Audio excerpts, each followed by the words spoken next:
Well, good evening, everyone. This is Matt Kirkpatrick, the president of the Vintage BMW Motorcycle Owners, and well, I'm lonely. We we left Roland Slabon's today after a fabulous talk with him, which we recorded, and you will see shortly. James left on his R50, and he's somewhere out there wringing its neck with his 27 horsepower. And I just don't know when he'll be here, if ever. And he hardly has a headlight. So we'll see what happens. I'm here. Oh, hey, James, you made it. I'm here. Oh, that's fabulous. How's your motorcycle? It got pretty hot. It got pretty hot. Yeah, full throttle for that long was. I think it was close to 90 today, wasn't it? That was tough. Yeah, it was close to 90 degrees. Yeah. Yeah, and I can tell you that poor R50/2. Yeah. But you made it. Yeah, and the highways today, they don't go slow. And the potholes. Oh, and the potholes. Yeah, dodging the potholes at that rate. Yeah.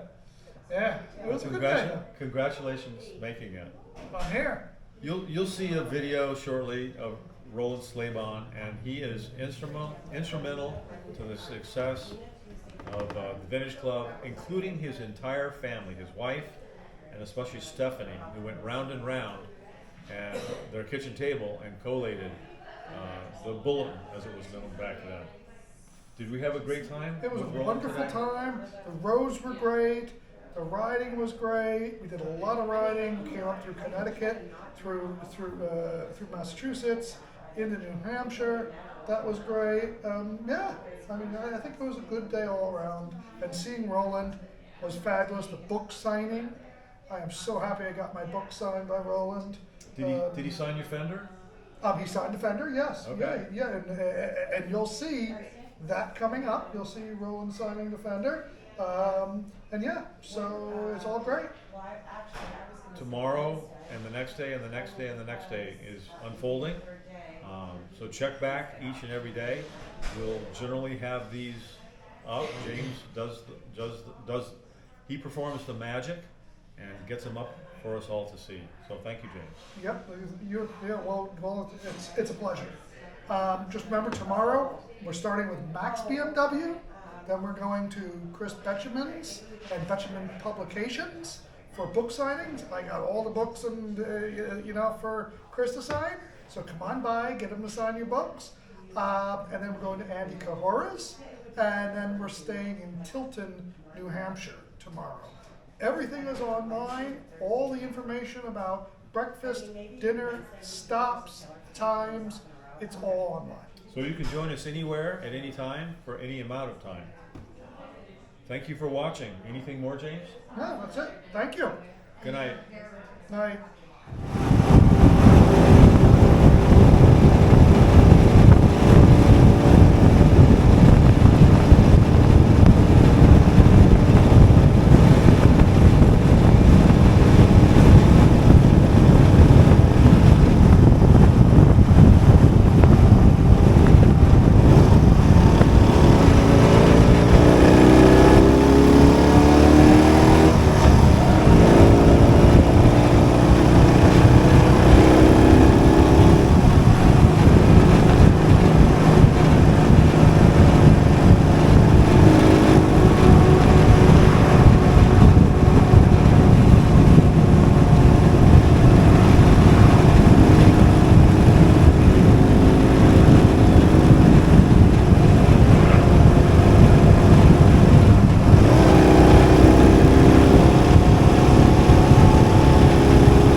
Much appreciate it if you would sign this fender.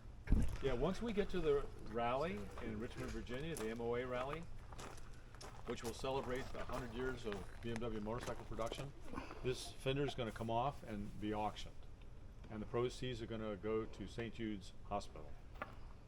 So that is our plan. So. Okay, I will try to put my John Hancock here. Okay, so much for the witness protection program, right?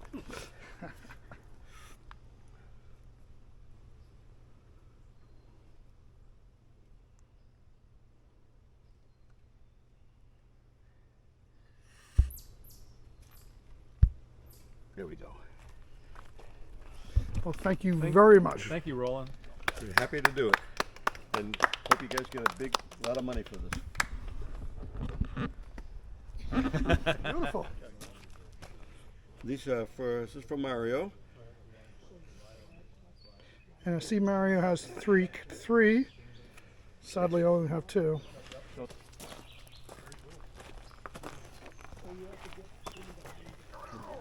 I'll hold the ones you signed. Okay, give these back to Mario. These are the two, and You don't want me absconding with them, Mario. look at this. Withdrawn. Oh my goodness. The three. Thank you very much. Those are my two. Thank you, Roland. Okay. Thank you very much. Okay, that's a good copy. Look at that, huh? Tried my best to keep it as nice as possible. Yeah, he called me up the other day, Bill Clemmy. He's one of the first club members that I signed up. He's like member 70. Sorry about that. Thank you. Messed up the date. Thank Thank you very much. you for coming here. Thank you very much, Roland. Well, thank you for having us. You know, it's been a pleasure. I mean, after seeing that at times, I must apologize. My Gullwing is at the shop. It's in the shop. So, but however, I've got a car that I bought before the other son was born. That was my first car when I was 16. I bought that. Cool. TD or TC? 1949 TC. And my mother, for my birthday, gave me the ad in my birthday card. She says, if you want to Really? spend your college money and buy this car, you may do that. But you have to put it back. But I was 16, I had 2 years to put it back. And I figure $1,000 was well spent back then. Mm-hmm. But the paint is pretty much the way it was. I had a friend of Nice mine paint. spent 15 years. He said, "Oh, not a problem. Your engine seat, not a problem. We'll work on it." It took him 15 years because he had other things to do. I love all your tools too.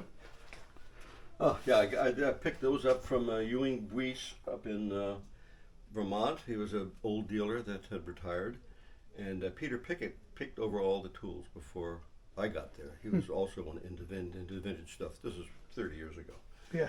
And so this is what was left in the box. And he says, "Oh, you can have them all." So I was quite happy with that. You have a lot of this is the shock spring, the Yep. spring tool. Yep. Yeah. Mm-hmm. I've loaned that out to Chad and a few other people locally. Yeah. Look at that. You have some really nice tools there. I like that. And if you look up behind you there, the glass thing is what BMW sent me. The glass sign there.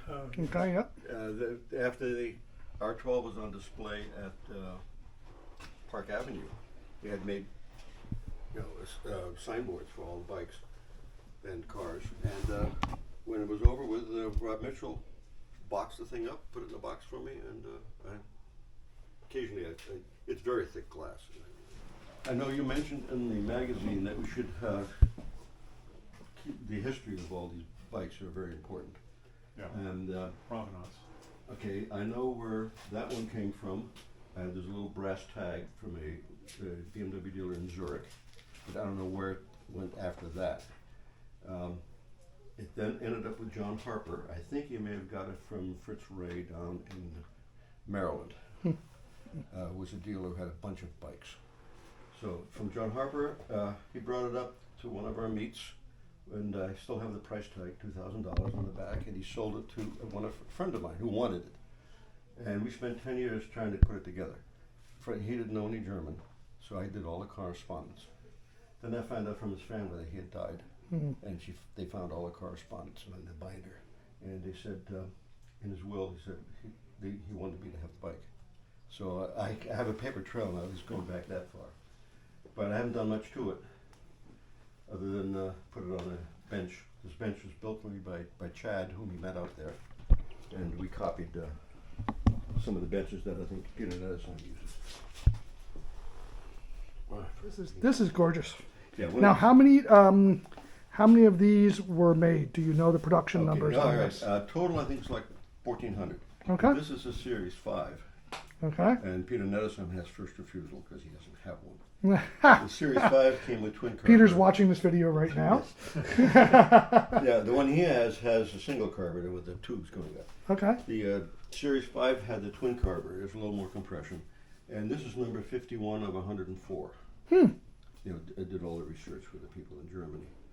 And So they made 104 Series 5s. yeah, which was the very last. And it's the same engine that they put into the R17, Okay. Very nice. except for the hand shift. You know, this one has a hand shifter that goes up here. Yep. Yep. Very nice. Gorgeous. So the transmission is not the same as the R17. This is no, the R12, R17 doesn't have that. You know, they have identical wheels, front and rear. And this is the way I bought it, except for the license plates. And the front fender had been destroyed in an accident, so it didn't have the correct front fender. And it took me like 20 years to find the correct fender. Before this, now they're making reproductions in Poland and everywhere else. But I've put maybe a couple of $100 miles on it. Oh, really? Since running around back roads, because it's not really good for the highway. Mm-hmm. Not today's traffic, and the brakes aren't all that great.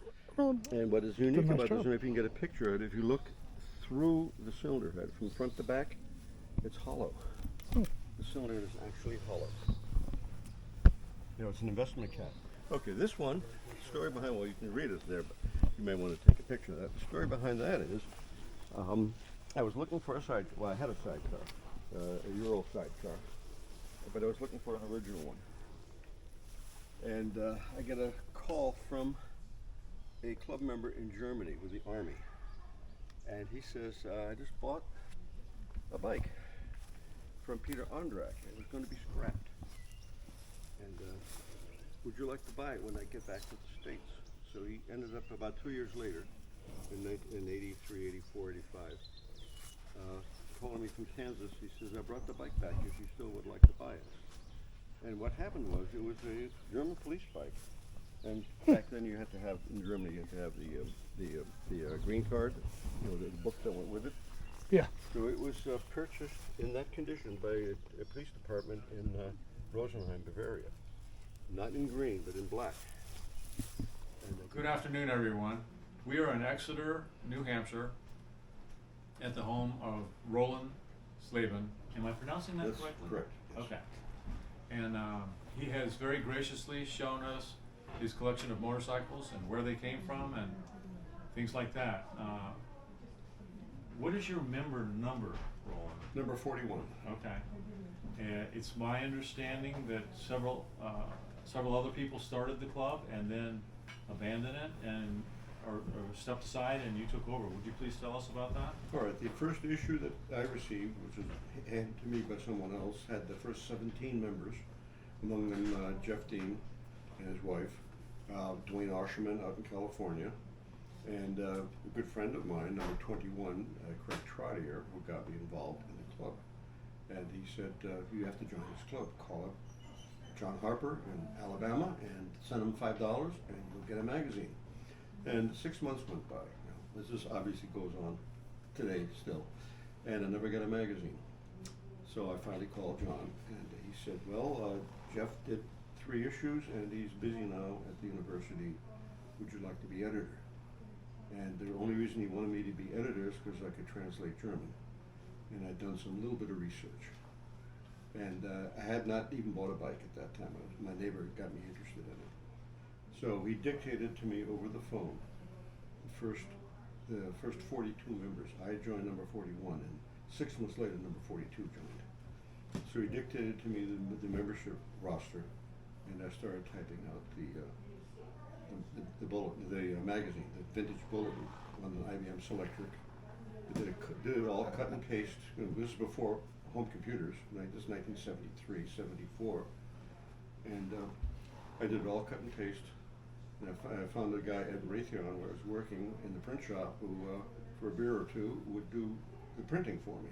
Of course, the magazine was 11 by 14, 11 by 17, printed on both sides and then folded. And that was it, 4 pages. So there wasn't much, and I could stuff everything into an envelope. Then it grew and it grew, and I got all excited. Even went to Germany in '74. Met Peter Ondrak, the person who was, importing, breaking down bikes. I met Michael Krauser at the shop where he does all his. He used to race, build custom.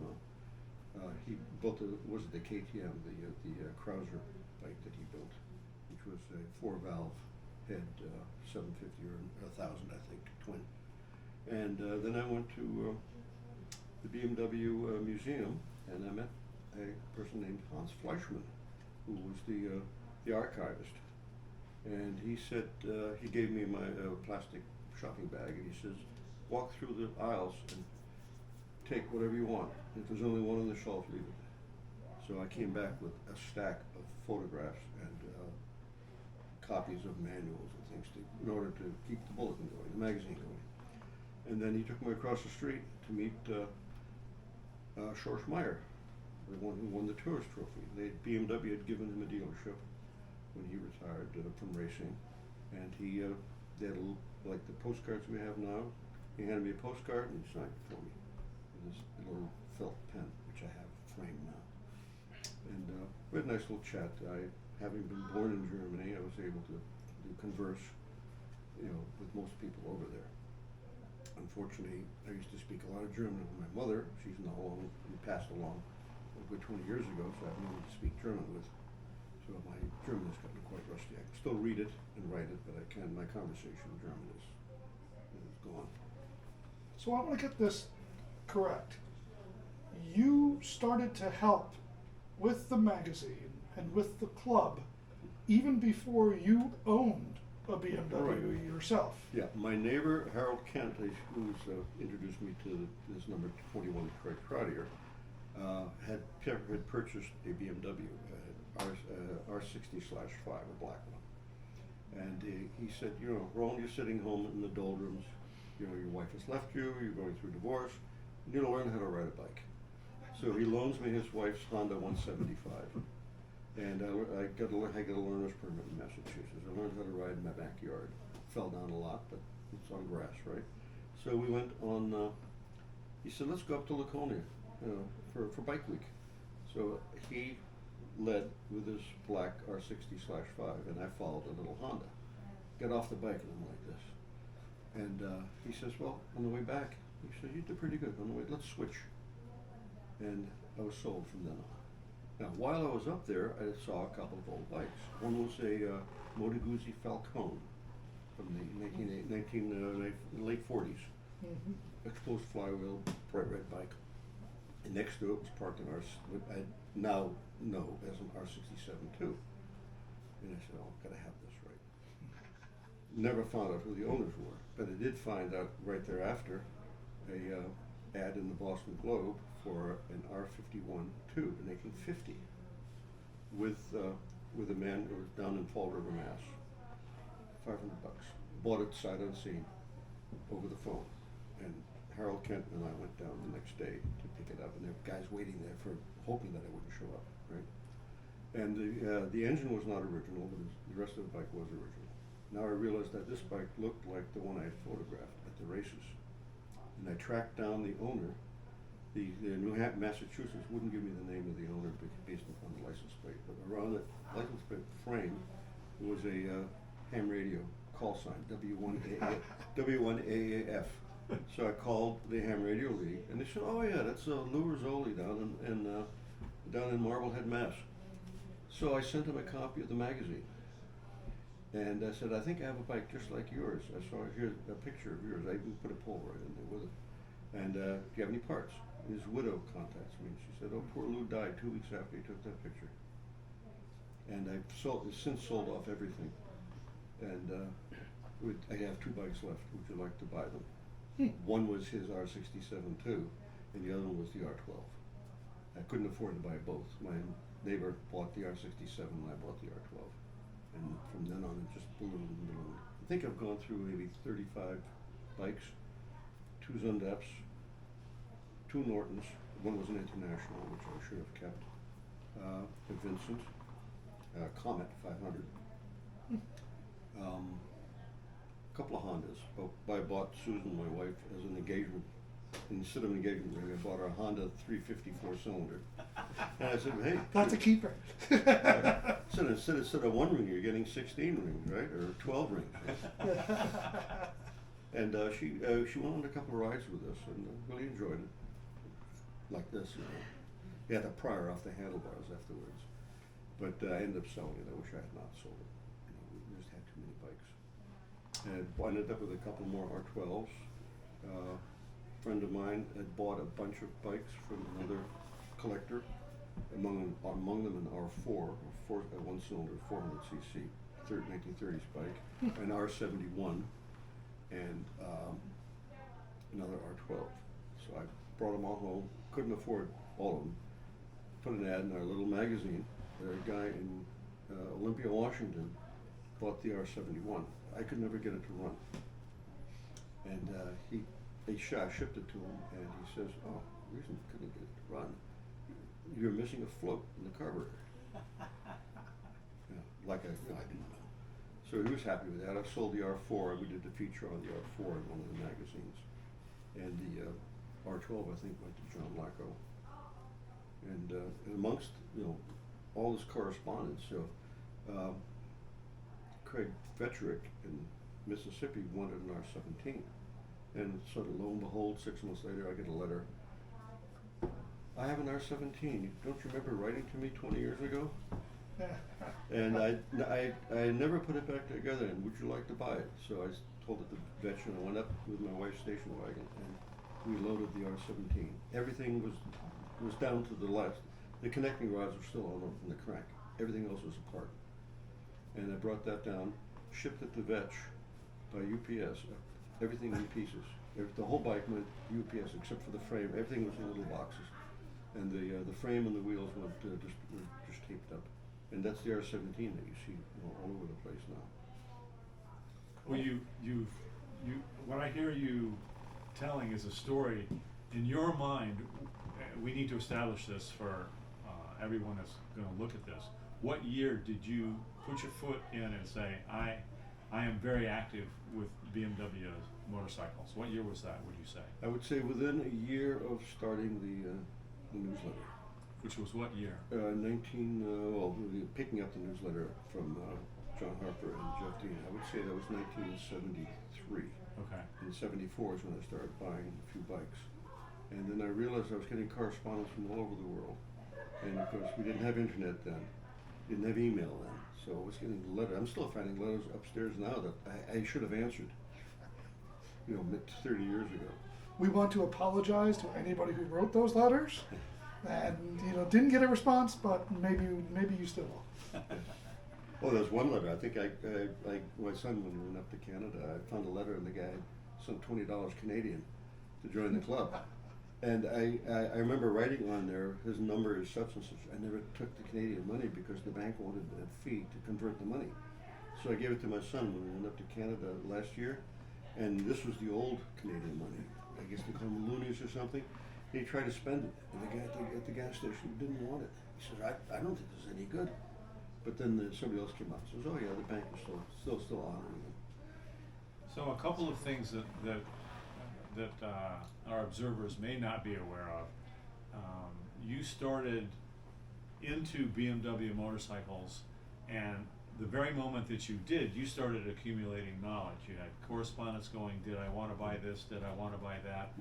And I'm sure you also started to have people say, where can I find this, where can I find that? And so that, for me, tells me how you started to accumulate knowledge. Now that culminated in you writing how many books, Roland? I was approached by a book publisher in Wisconsin called Motor Books. Said, we have a manuscript here on BMWs. It's going to be called a buyer's guide. The author is from Germany, and the manuscript has been translated, machine translated. It reads like VCR instructions. And we need some help. And his expertise was the racing motorcycles and the new ones. We're talking 1985, 86. Could you do something about the old ones and the club scene in this country, because it's going to have a worldwide readership? So I basically did the front end, and he did the back end. And anything beyond /5s he wrote about, and anything prior to that I wrote about. We put that together. That was the first buyer's guide. It sold very well. And what year did it come out? It came out about 1985. Okay. And unfortunately, the original contract was with him, and so he got most of the royalties. And the publisher convinced him to share some of that with me since I was co-author. Then it went to a second printing, because then by now the K-bikes had come out and the K1 and all that. So that one went nicely. And then the publisher contacted me and says, now we're doing a whole series called How to Restore your Corvette, How to Restore your Model 8 Ford, How to Restore. I said, what the hell, that was a title, How to Restore, it sounds like a cookbook. And I'd come up with different covers and all that, and he said, no, it has to be How to Restore something. So it came out, How to Restore Your BMW Twins 1950 to 1969, which was a mouthful, But Jeff Dean provided, I think, the cover photo for that, and he provided the cover photo for being from he was from Madison, Wisconsin. Also the cover photo for the first buyer's guide. But the rest of it was a part of my accumulation over the years, and the original shop manuals and portions of that. Talking with the people at Bing North America, they gave me information on the carburetors, and. Tony, would you please give me, you've got several of Roland's books. This is Tony Karras. Thank you, Tony. So here's your buyer's guide, Roland. Yes. And we just want to show everybody a copy of it. You can buy these on eBay for $4 million. Now, that's an asking price. And then we have the next book. Here's a buyer's guide. Now, has this come out in a second edition? Yes, that is the second edition. Okay. We came up with that because the new K-bikes had come out, and that was mainly the main revision to that. Okay. And I'm a R90S aficionado. That's not a very nice paint job. Had to say it. Now, Roland, you want to talk to this one? Okay. After the success of those books, I think they sold about 20,000 copies each, possibly, over the years. Around 1990, the publisher in Wisconsin approached me to come up with a book that is part of their authentic restoration guide series. Whether you have a Corvette or a Model 8 Ford, this is supposed to fit in. So I put together most of the stuff I've been gathering over the years, the technical stuff. I have a complete collection of service bulletins from Butler and Smith going back to 1949. So a lot of that stuff nobody's ever seen, and cautionary tales about bearings failing and drain plugs falling out. That the dealers were cautioning about that. So I contacted the publisher and bought the rights to republish the book in its entirety without changing a word, except for the cover and the ISBN number and the title, or revising it, new chapters, new pictures. My restoration of the R68 will be in there, and so I'm working on that. Hopefully it'll come out, and then won't have a cover price anywhere near what people are asking for them on. Well, you've told us how really the vintage BMW motorcycles are quite a family affair. Mm-hmm. You and your wife went to pick up a motorcycle, but I also know that your daughter Stephanie walked around the kitchen table collating issues of the Vintage Bulletin. Was it this table? Not particularly, but when she was a preteen, she was my oldest child.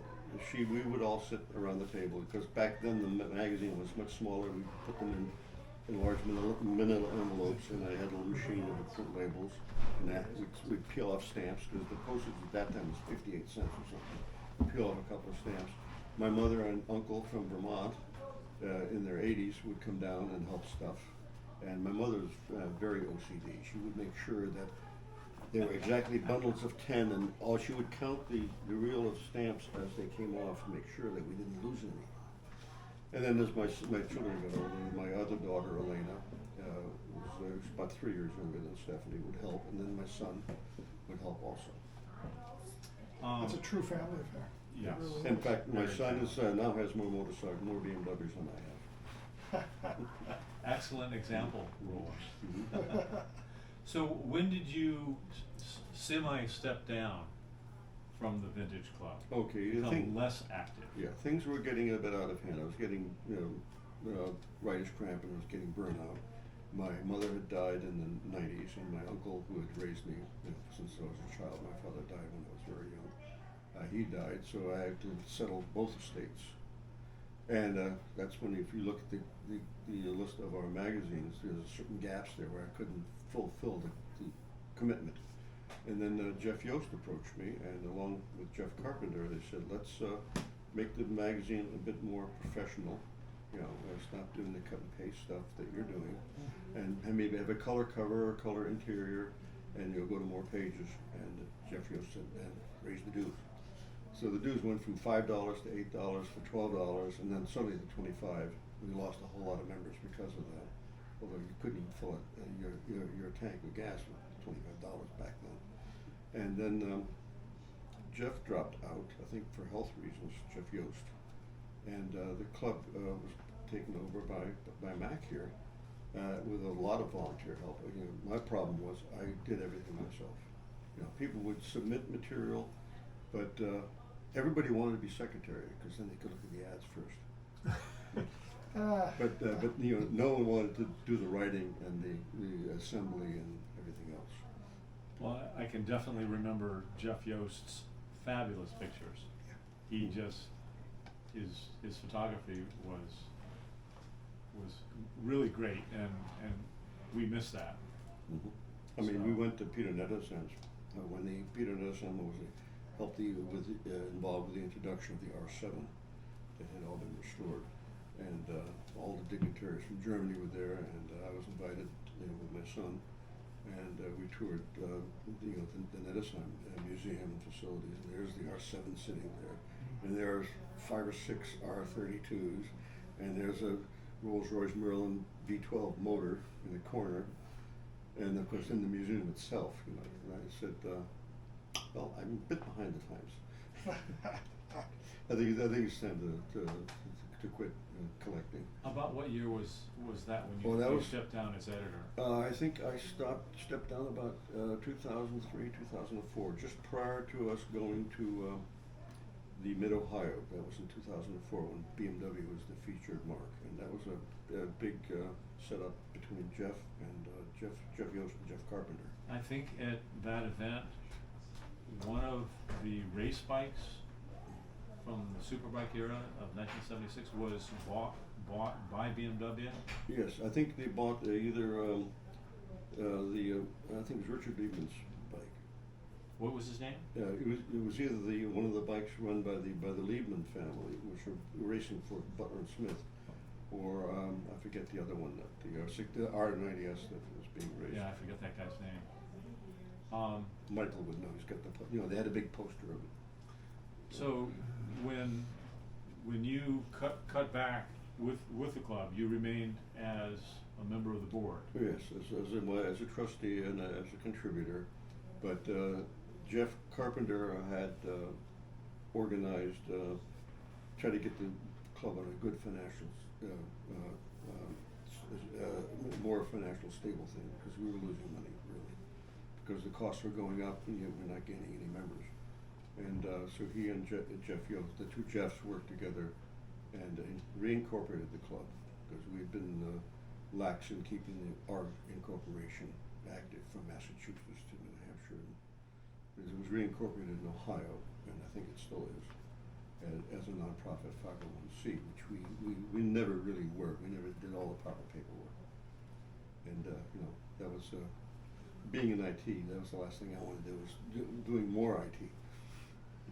So do you have anything else to add that is pertinent to this conversation? Well, I think the way the club is going is beyond my wildest dreams. I've never seen such good publication, with the layout and photography, and you're getting people to volunteer on a regular basis, and they're connecting with Hans Muth there in Germany, and was it Udo Giedel is going to be helping out, and these are people I never was able to get. We did have some journalists in Austria and Germany sending me material, but they've all passed on since then. Dr. Krokowitzer used to send me all kinds of photos, and I think one of the issues there, somebody sent me, I think it was Butler and Smith, before they were absorbed by BMW North America, sent me this huge portfolio of Peter Fonda Yes. And they were going to use that as publicity. And here's Peter Fonda as a young man in his 20s with his R27. And Captain America on a Harley riding an R27. I couldn't have figured that. But that was one of our bigger issues. And Well, I still have the glossies are like, big ones. They came from his publicist. But you provided those, and we published those, right? Yes, we. And that was maybe a year and a half ago? Yes, it's on the website. People can scan the magazine and look at it. You can scan the original one in our vintage bulletin, as well as the retrospective, which I did upon Peter Fonda's death, which we use some of those photos. Is there anything else that you would like to No, tell us about? I think this is what this plan to tour to have these various stops along the way before you get to Virginia, I think is working out well. I certainly enjoyed yesterday's visit that I saw on video at Peter Nettesheim's.